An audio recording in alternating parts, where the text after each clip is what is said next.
إن الحمد لله نحمده ونستعينه ونستغفره ونعوذ بالله من شرور أنفسنا ومن سيئات أعمالنا من يهده الله فلا مضل له ومن يضلل فلا هادي له وأشهد أن لا إله إلا الله وحده لا شريك له وأشهد أن محمدا عبده ورسوله يا أيها الذين آمنوا اتقوا الله حق تقاته ولا تموتن إلا وأنتم مسلمون يا أيها الناس اتقوا ربكم الذي خلقكم من نفس واحدة وخلق منها زوجها وبث منهما رجالا كثيرا ونساء واتقوا الله الذي تساءلون به والأرحام إن الله كان عليكم رقيبا يا أيها الذين آمنوا اتقوا الله وقولوا قولا سديدا يصلح لكم أعمالكم ويغفر لكم ذنوبكم ومن يطع الله ورسوله فقد فاز فوزا عظيما أما بعد فإن خير الحديث كتاب الله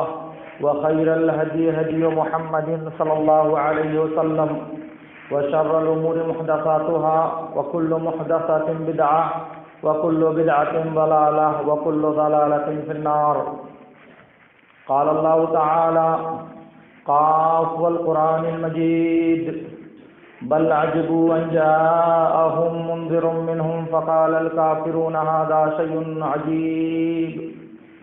أإذا متنا وكنا ترابا ذلك رجع بعيد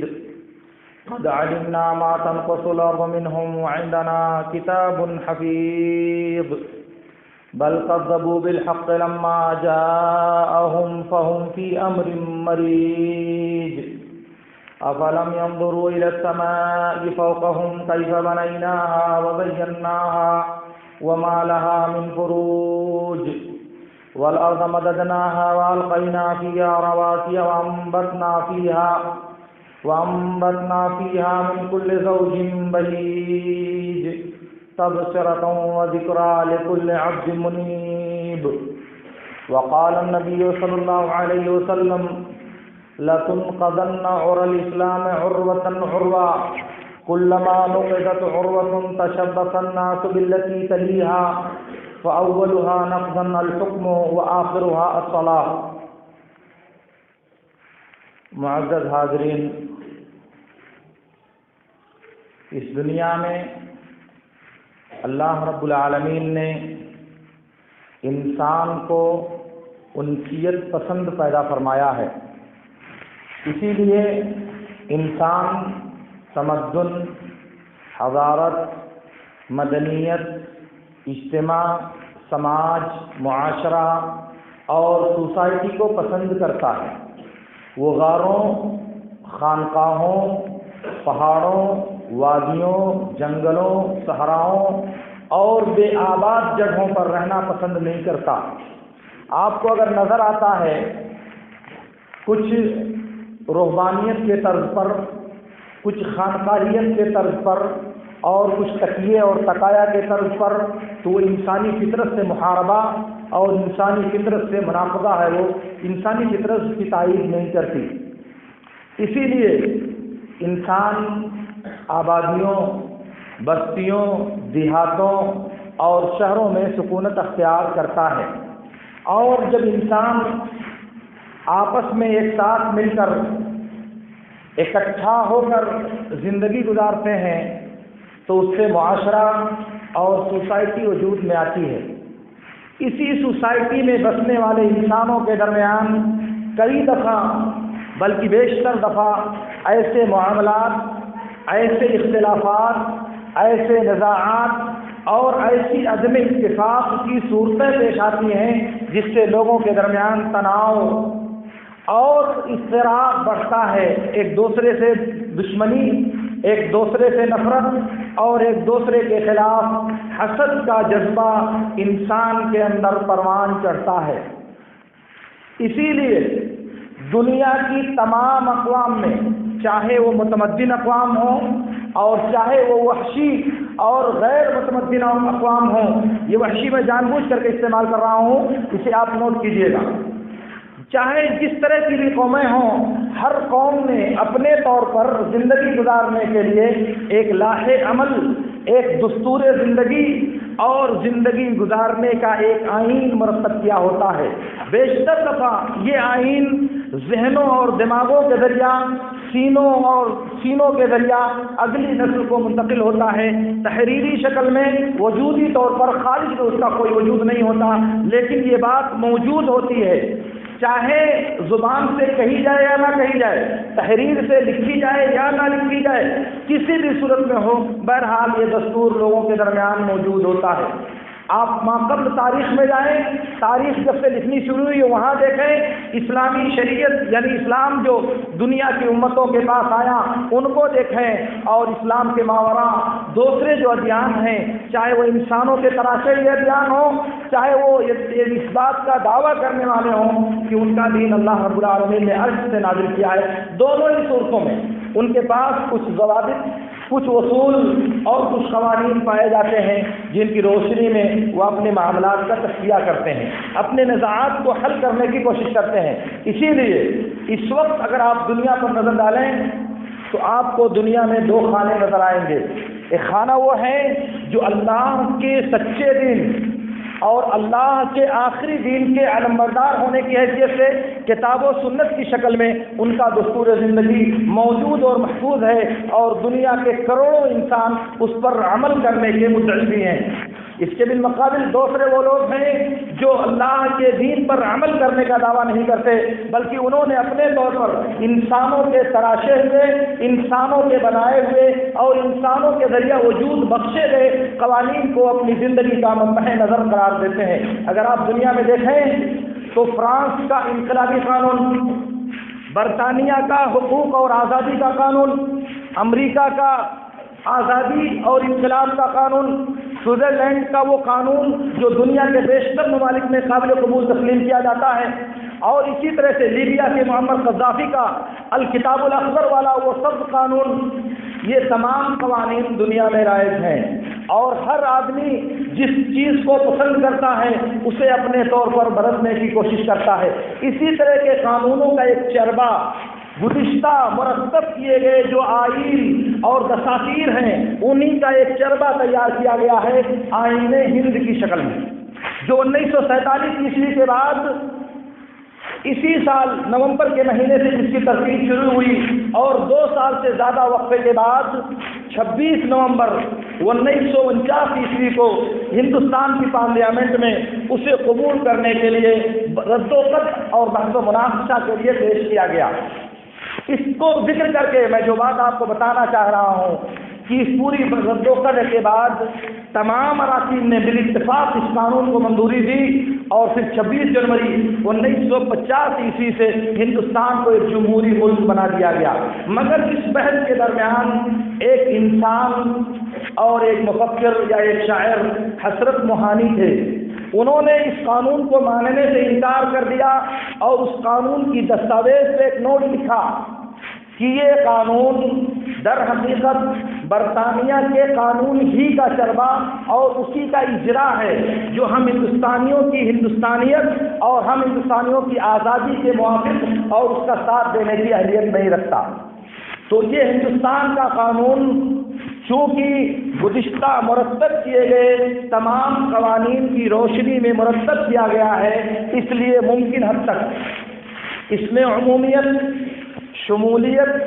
جمعیت اور ہر اس نقطے کا ازالہ کرنے کی کوشش کی گئی ہے جو گزشتہ مدتوں میں موجود تھا۔ اگر آپ برطانیہ کے میگنا کارٹا جو ضابطہ کی کتاب ہے اسے، یا اقوام متحدہ کی جو حقوق انسانی تنظیم کا ہیومن رائٹس یا انسانی حقوق کا جو قانون ہے جسے دسمبر 1949 عیسوی میں ساری دنیا کے انسانوں پر مرتب کیا گیا ہے، جس کی تقریباً 25 شقیں ہیں، اور ان 25 شقوں میں ساری دنیا کے انسانوں کی عدل، مساوات، برابری اور نظام و قانون کی یکسانیت کا دعویٰ کیا گیا ہے، وہ سارے قوانین تقریباً ہندوستان کے آئین اور ہندوستان کے اس دستور میں موجود ہیں، جس میں بنیادی طور پر انسان کی شخصی آزادی، انسان کی مذہبی آزادی، انسان کے عدل کی آزادی،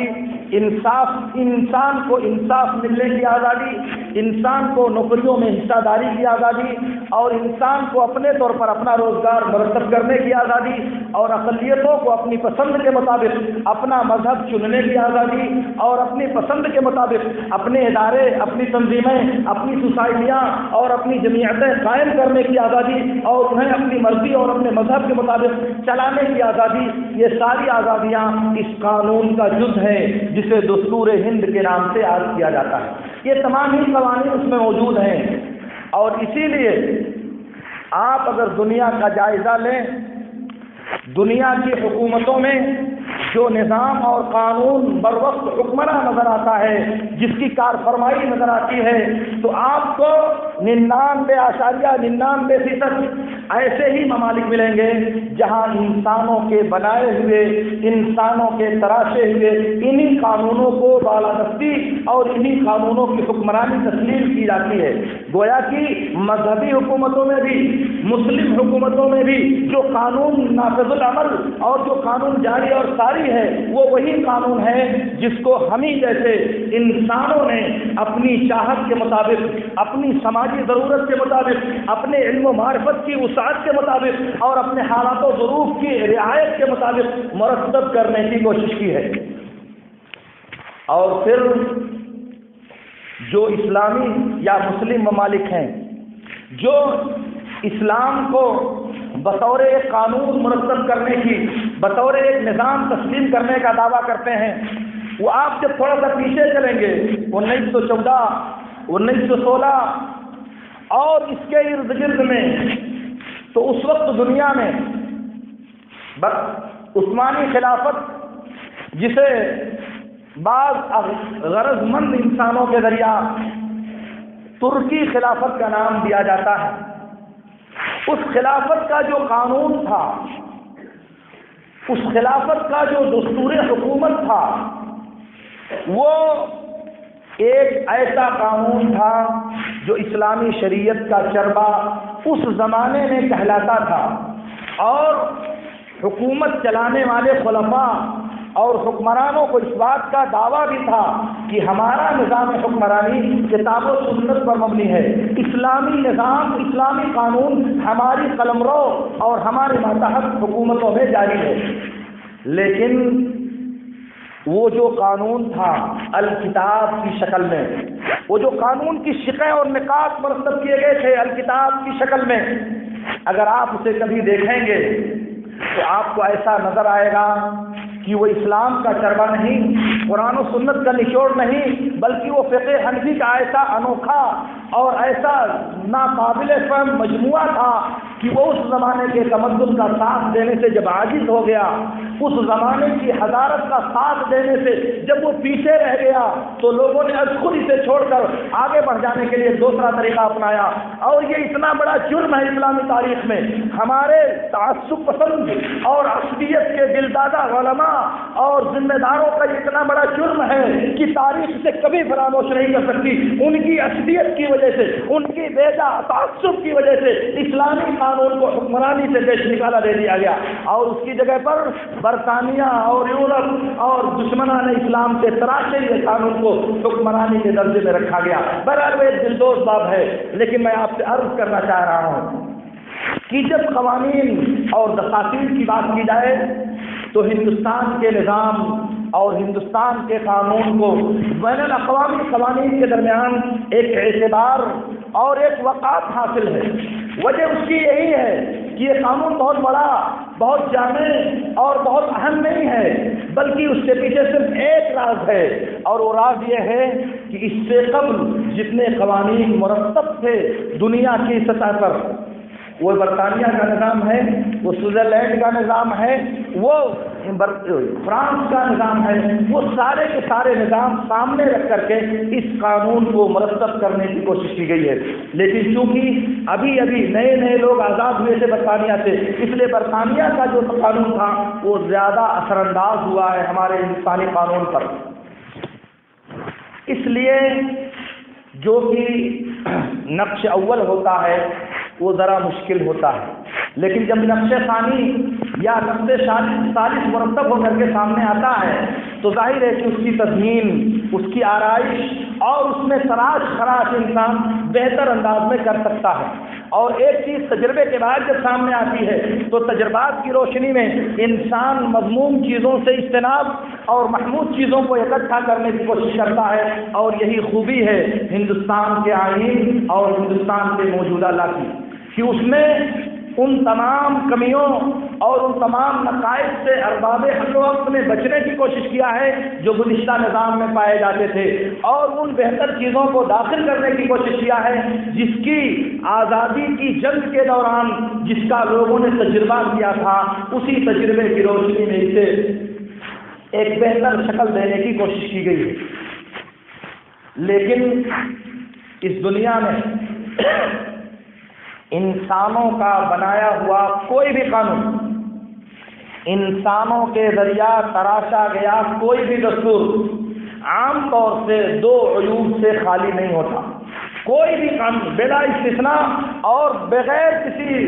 اخراج کے، یہ بات میں کہہ رہا ہوں آپ سے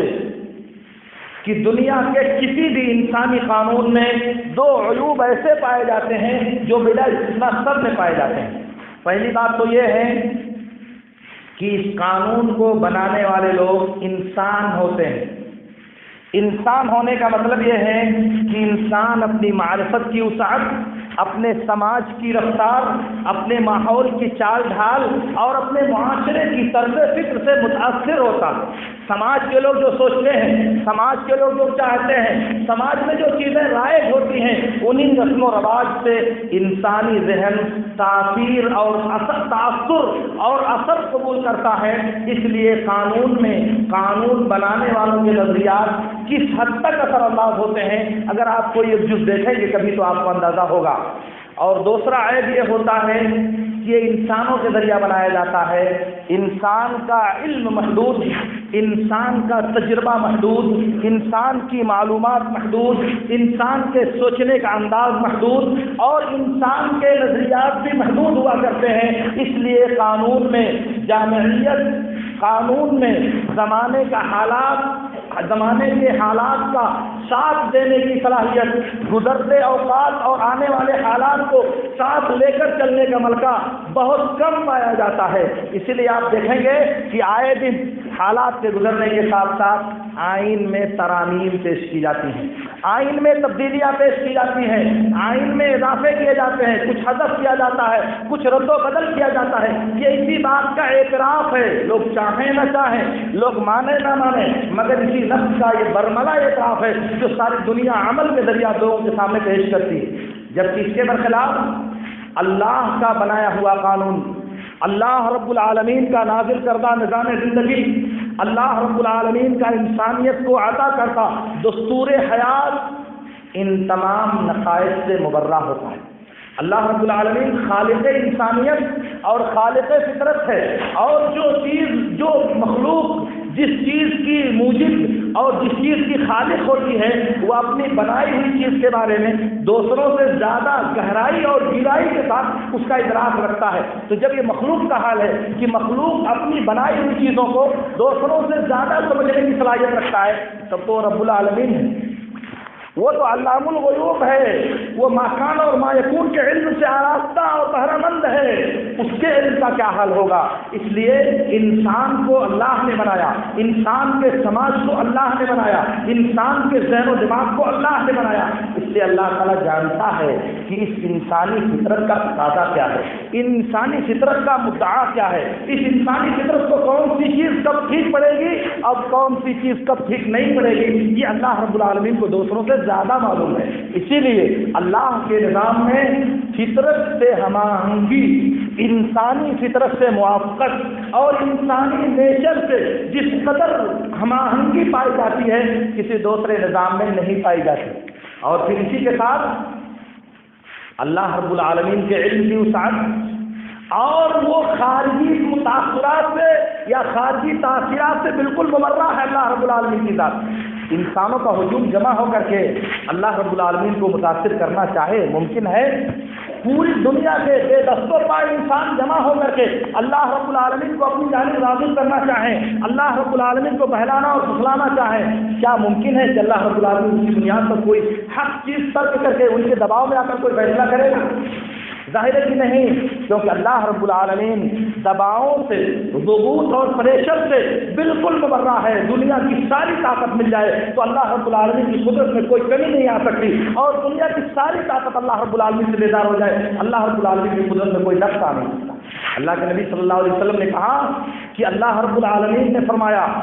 اگر انسانوں اور جناتوں کی پوری جماعت اس کائنات کی ساری مخلوقات اکٹھا ہو کر کے سب کے سب رب العالمین کی پرستش اور اس کی عبادت میں لگ جائے، اللہ کی قدرت میں کوئی فرق نہیں آئے گا۔ ساری کی ساری مخلوقات، انسان جنات جتنی مخلوقات ہیں سب الگ ہو کر کے اللہ رب العالمین کے خلاف بغاوت میں لگ جائیں، اللہ رب العالمین کی قدرت سے اس سے کوئی فرق نہیں پڑنے والا۔ تو میں عرض یہ کرنا چاہ رہا تھا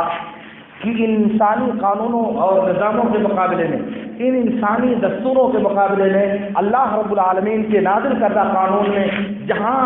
فطرت سے ہمانگی،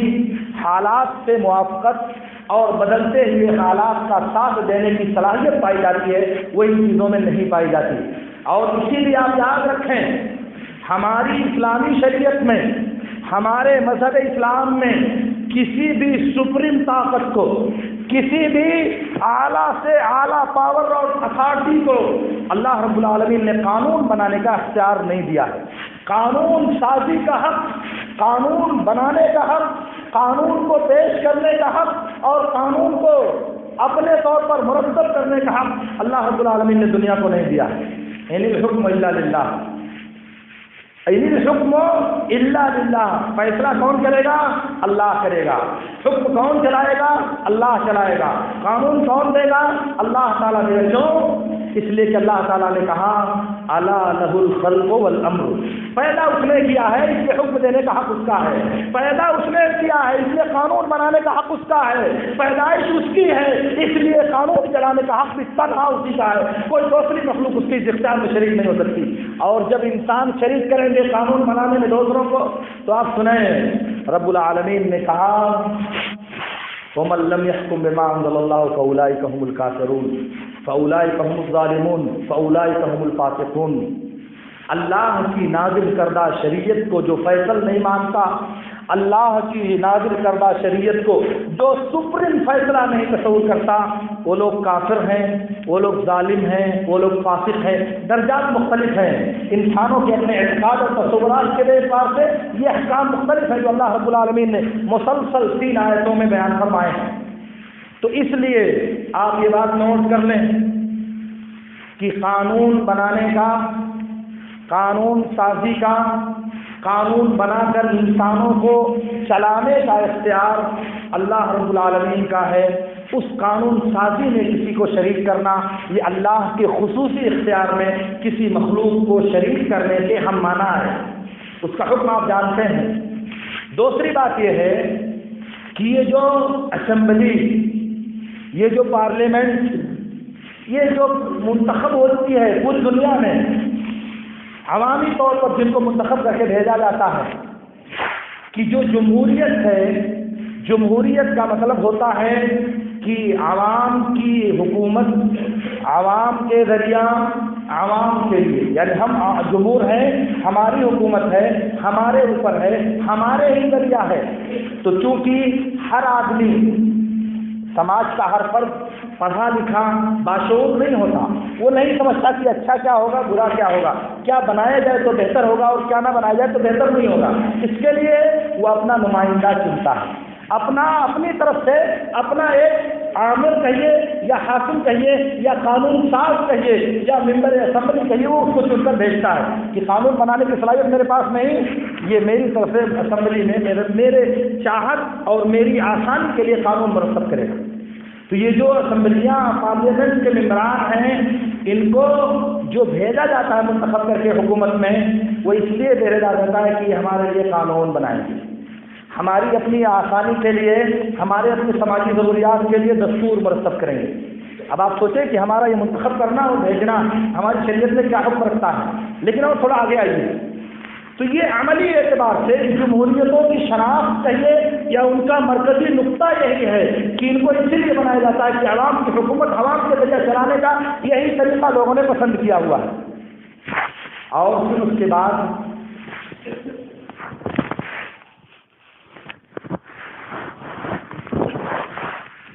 محترم حضرات، میں آپ سے عرض کر رہا تھا کہ قانون سازی، نظام سازی، دستور سازی جو حق ہے وہ رب العالمین کا حق ہے۔ اس حق میں کسی مخلوق کو شریک کرنا یہ اللہ کے خصوصی اختیار میں کسی دوسرے کو شریک کرنا ہے، ظاہر ہے کہ یہ قابل تعریف عمل نہیں ہے۔ لیکن چونکہ دنیا میں جمہوریت کا جو غلغلہ اور جمہوریت کا جو واویلا چل رہا ہے، اس کے پیچھے جو راز ہیں اور اس کے پیچھے جو گہری قید اور مکر ہے وہ تو میں ابھی آپ سے عرض نہیں کر سکتا، لیکن آپ سے یہ بات ضرور بتانا چاہتا ہوں کہ جمہوری زندگی کو پسند کرنا یا جمہوریت کی زندگی کو خوشائند کہنا اس لیے نہیں ہے کہ وہ بہت اچھا نظام زندگی ہے، بہت بہتر نظام زندگی ہے۔ بعض جہالت کے دل دادا اور بعض ظلمت کے رسیا انسانوں کا کہنا یہ ہے کہ جمہوریت کا جو طرز ہے وہ اسلامی طرز حکومت ہے، یہ بہت بڑے فریب اور جھوٹ کی بات ہے۔ اور بعض دوسرے جہالت پسند انسانوں کا دعویٰ یہ ہے کہ ملوکیت کا نظام اللہ کے نظام سے متعارف نظام ہے، اللہ نے جو نظام حکومت دیا ہے اس نظام حکومت میں ملوکیت کی کوئی گنجائش نہیں ہے۔ یہ بھی دوسرا سب سے بڑا جھوٹ ہے جو تمہیں زمین پر ہنگامے کے ذریعہ مسلط کرنے کی کوشش کی جا رہی ہے۔ ورنہ اللہ رب العالمین نے اپنے بعض پیغمبروں کو نبوت کے ساتھ ساتھ بادشاہت بھی دی تھی۔ اگر بادشاہت یہ شجر ممنوع تھی تو عرش والا اپنے پیغمبر کو کیوں دیتا ہے، عرش والا اپنے نبی کو کیوں دیتا ہے؟ اس کا مطلب یہ ہوا کہ ملوکیت بذات خود شجر ممنوع نہیں ہے۔ شجر ممنوع حرام چیز وہ طریقہ عمل ہے جس طریقہ عمل کے ذریعہ اللہ کے بندوں کو مشق ستم بنانے کی کوشش کی جاتی ہے، اللہ کی مخلوق کو اپنے استبداد کے چنگل میں گرفتار کرنے کی کوشش کی جاتی ہے، وہ طریقہ عمل مطلوب ہے۔ ورنہ نیپولین بوناپارٹ کون تھا؟ ہٹلر اور مسولینی یہ کون لوگ تھے؟ مسولینی اور کارل مارکس نے کتنے کروڑ انسانوں کا جان لیا ہے، آپ بتائیں گے مجھے؟ پہلی جنگ آزادی میں تقریباً 75 لاکھ انسانوں کو ذبح کر دیا گیا، دفن کر دیا گیا، ان میں سے کون بادشاہت والا حکمران تھا؟ دوسری جنگ آزادی میں کروڑ سوا کروڑ سے زیادہ انسانوں کو موت کے گھاٹ اتار دیا گیا، اس میں سے کون بادشاہ اور بادشاہت کا فکر تھا؟ سب جمہوریت والوں نے کیا ہے۔ بہرحال وہ ایک دوسری داستان ہے انسانی تاریخ کی۔ تو میں عرض یہ کرنا چاہ رہا تھا کہ جمہوریت کا کو پسند کرنا، جمہوریت میں زندگی گزارنے کا دم بھرنا، یہ اہل اسلام کے سر پر ایک جبر ہے جو حالات کی مجبوری نے ہمارے سر پر مسلط کر دیا ہے۔ آپ اس بات کو نوٹ کر لیجئے، یہ ہمارے ایمان اور عقیدے کی بات ہے۔ جمہوریت گوارا اسی لیے ہے کہ وہ احوال البلیتین ہے، وہ احوال الشرین ہے، وہ اس لیے نہیں کہ بہت خوشائند، بہت لائق تبریک اور بہت لائق مبارکباد نظام ہے، کوئی بات نہیں۔ یہ سب جھوٹی باتیں ہیں جو لمبی حمد و ثنا اور لمبی تعریف و ستائش آپ سنتے ہیں، وہ پورا کا پورا یا تو لفاظی ہے یا پھر انسان کی غلط فہمی کا نتیجہ ہے۔ سچی بات یہ ہے کہ نظام اور قانون کی حکمرانی اللہ کی ہونی چاہیے، ہم اس کے بندے ہیں، اس لیے بندہ ہونے کے ناطے حکومت کا حق صرف اللہ رب العالمین کو ہے، اس لیے اسی کی روشنی میں ہمیں زندگی گزارنی چاہیے۔ لیکن بروقت عالمی طور پر اور بالخصوص ہندوستانی پیمانے پر مسلمانوں کے جو حالات ہیں، ان حالات میں جمہوریت کا مسلط کیا جانا ہمارے یہاں وجود، اس ملک میں ہمارے بقا کا ایک اہم ذریعہ ہے۔ اسی سبب سے ہم کو یہاں فروغ، ہم کو یہاں پروان کرنے، ہم کو یہاں زندگی گزارنے، ہم کو یہاں معیشت اور معاشرت کو اپنانے کا ایک موقع فراہم ہوتا ہے، اور اسی لیے اسے گوارا کیا جاتا ہے۔ آپ نوٹ کر لیں، اس لیے جب اسے گوارا کیا جاتا ہے تو اس کے جو نظام، اس کے جو قوانین ہیں، اسی کے مطابق زندگی گزارنے کی کوشش، اسی کے مطابق خود کو ڈھالنے کی کوشش، اس وقت تک جب تک وہ نظام ہمارے اپنے شرعی نظام سے، جب تک وہ قانون ہمارے اپنے رب کے نازل کردہ قانون سے متعلق نہ ہو، تب تک اس پر عمل کیا جائے گا۔ ورنہ اس غلط فکر کی وجہ سے، اس غلط تصور کی وجہ سے میں نے بڑے بڑے اصحاب فقہ و دستار کو شرک کی کھائی میں، تکفیر کے وادی تیہ میں گم ہوتے ہوئے دیکھا ہے۔ لوگوں کو یہ بات سمجھ میں نہیں آتی کہ عبادت اور اطاعت میں فرق کیا ہے۔ انسانوں کے بنائے ہوئے قانون کو مجبوراً قبول کرنے اور انسانوں کی پرستش کرنے کے درمیان بنیادی فرق کیا ہے، یہ وہ لوگ محسوس نہیں کرتے۔ اسی لیے بعض لوگوں کا ماننا یہ ہے کہ اگر سڑک چلتے ہوئے آپ روڈ کے بائیں جانب سے چلتے ہیں تو آپ نے شرک کا ارتکاب کیا، کیونکہ روڈ کے بائیں جانب چلنے کا نظام یہ حکومت وقت کا تراشا ہوا قانون ہے، اس لیے آپ نے اس قانون کو مانا تو آپ نے اس کی عبادت کیا، اور جو اللہ کی عبادت کرتا ہے وہ شرک کرتا ہے، اس لیے آپ نے شرک کیا۔ حالانکہ یہ کج فہمی کی بات ہے، یہ کج روی کی بات ہے، کیونکہ عبادت کی بات جو ہوتی ہے، بات نکل رہی ہے دوسری طرف، عبادت کی بات جو ہوتی ہے وہ اللہ رب العالمین کی محبت، اس کے سامنے انتہائی تذلل اور عبودیت کے جذبے کے ساتھ اس کی رضا کے مواقع کو بجا لانا، یہ عبادت کہلاتا ہے۔ عبادت کے تین عناصر ہیں، ایک عنصر ہے غایت درجہ کی محبت، دوسرا عنصر ہے غایت درجہ کی عاجزی، اور تیسرا عنصر ہے وہ حکم اور فرمان جو رب نے نازل کیا ہے۔ یہ تو پایا جاتا ہے اللہ کی عبادت میں، مگر کسی انسان نے کوئی قانون دیا، جیسے روڈ کے بائیں طرف چلا جائے، گاڑی چلائی جائے تو بائیں طرف چلائی جائے، یہ اس میں صرف ایک چیز پائی جاتی ہے کہ اس نے کہا اور ہم نے مان لیا، لیکن کیا اس لیے مانا کہ ہمیں انتہائی درجے کی محبت اس سے ہے؟ کیا اس لیے مانا کہ ہم اس کے سامنے اپنے آپ کو بندے بے نام محسوس کرتے ہیں؟ ظاہر ہے ایسی کوئی بات نہیں ہے۔ اس لیے فکری انارکیاں، یہ اضطراب لوگوں کے درمیان موجود ہے۔ لیکن میں جو بات آپ سے عرض کرنا چاہتا ہوں، اللہ کے نبی صلی اللہ علیہ وسلم نے ارشاد فرمایا کہ ایک زمانہ آئے گا کہ اسلام کی کڑیوں میں سے ساری کڑیوں کو ایک ایک کر کے ٹکڑے ٹکڑے کر دیا جائے گا، اسلام کی ساری کڑیوں کو ایک ایک کر کے تہس نہس کر کے رکھ دیا جائے گا۔ سب سے پہلے جو کڑی ٹوٹے گی اس کے بعد لوگ دوسری کڑی پکڑ لیں گے، ایک کڑی ٹوٹے گی، ایک کڑا ٹوٹے گا، دوسرے کڑے کو لوگ تھام لیں گے، یہاں تک کہ سب سے پہلے مسلمانوں میں جو کڑی ٹوٹے گی وہ حکومت کی کڑی ہے، خلافت کی کڑی ہے، سلطنت کی کڑی سب سے پہلے ٹوٹے گی، اور سب سے آخر میں جو کڑی ٹوٹے گی وہ نماز والی کڑی ہے۔ گویا کہ نماز والی کڑی اسلام جب تک باقی رہے گا تب تک اس کا کچھ حصہ آخر تک باقی رہے گا، ورنہ سب سے آخر میں جب آئے گا کہ لوگوں کو یہ بھی معلوم نہیں ہوگا کہ لا الہ الا اللہ کا مطلب کیا ہوتا ہے، وہ زمانہ بھی آئے گا۔ بہرحال تو سب سے پہلے جو ٹوٹ چکا ہے مسلمانوں سے وہ یہی حکومت اور سلطنت والی کڑی ہے، اور 1924 کے بعد ملک کے مختلف حصوں میں جو اضطراب آیا، اسلامی سلطنت کو قائم کرنے کے لیے جو کوششیں شروع ہوئی، ان کوششوں نے مسلمانوں کو اسلامی سلطنت سے اور زیادہ دور کر دیا، اور زیادہ دور کر دیا۔ آپ 80 سال کی اسلامی تاریخ دیکھیں، عالم عرب میں دیکھیں، عالم غرب میں دیکھیں، عالم عجم میں دیکھیں، آپ دیکھیں جماعت الہجرہ و تحریر کو، آپ دیکھیں جماعت التکفیر کو، آپ دیکھیں اخوان المسلمین کو، آپ دیکھیں تبلیغی جماعت کو، آپ دیکھیں جماعت اسلامی کو، آپ دیکھیں ساری تحریکیں جو آپ کے سامنے برپا ہوئی ہیں، بنیادی طور پر سب کا نتیجہ ایک تھا، سب کی کوشش ایک تھی، سب کے اندر تصور یہی کار فرما تھا کہ گمگشتہ خلافت کا اعادہ کیا جائے، وہ خلافت جسے دشمنوں نے اپنی سازش کر دیا، جس سے ہمیں محروم کر دیا ہے، دوبارہ اس کا احیا کیا جائے۔ سب کے یہاں یہ بات موجود ہے بلا استثناء۔